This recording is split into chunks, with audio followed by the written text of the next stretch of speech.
Herkese selam. Kışlık hazırlıklara devam. Bir kasa vişne aldım. Şimdi bunu güzelce ayıklayacağız, yıkayacağız ve buzluğumuza koyacağız. Kışlık hazırlık yapmak isteyenler varsa onlara da bir örnek video olacaktır. Vişnelerimizin kilosunu 40 TL'den aldık. Son kalan vişneler, çünkü herhangi bir yerde vişne bulmak da zor. Daha önce 25'e de almıştım. 30 TL'ye de almıştım. Hadi başlayalım.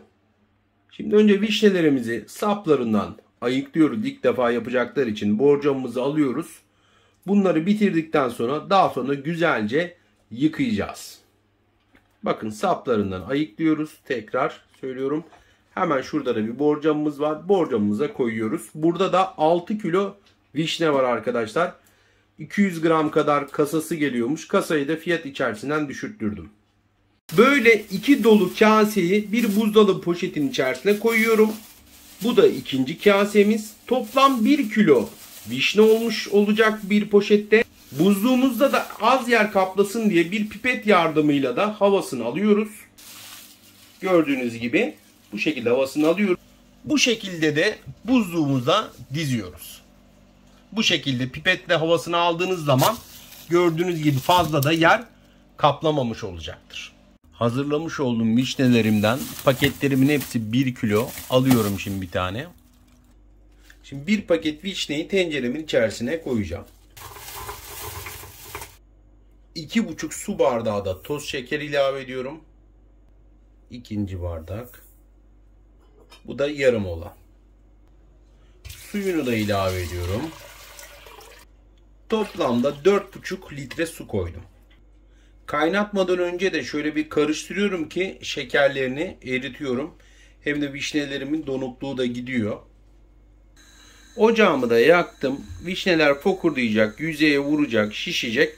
Ondan sonra da altını kısacağım. Diğer malzemelerini ilave edeceğim. Vişnelerimiz fokurdadı. Tenceremizin yüzüne vurdu. Şimdi hoş bir koku ve aroma versin diye 5 adet karanfil ve 1 çubuk tarçını içine ilave ediyoruz.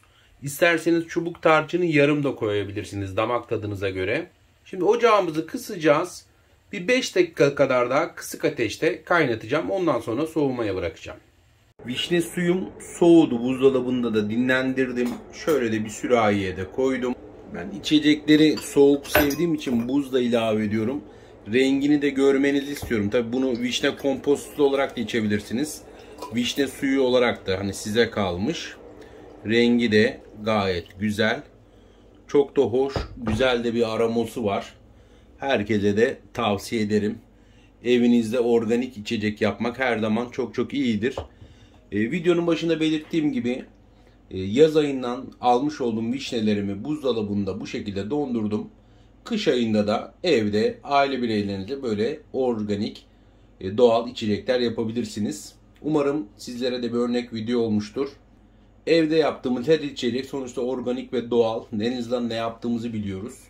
Asitli içecekler yerine çocuklarınıza bu şekilde içecekler içirmenizi ben de öneririm. Pratik tarifler için de Evde Yemek Tarifleri kanalımızı takip edip beğenmeyi de unutmayın.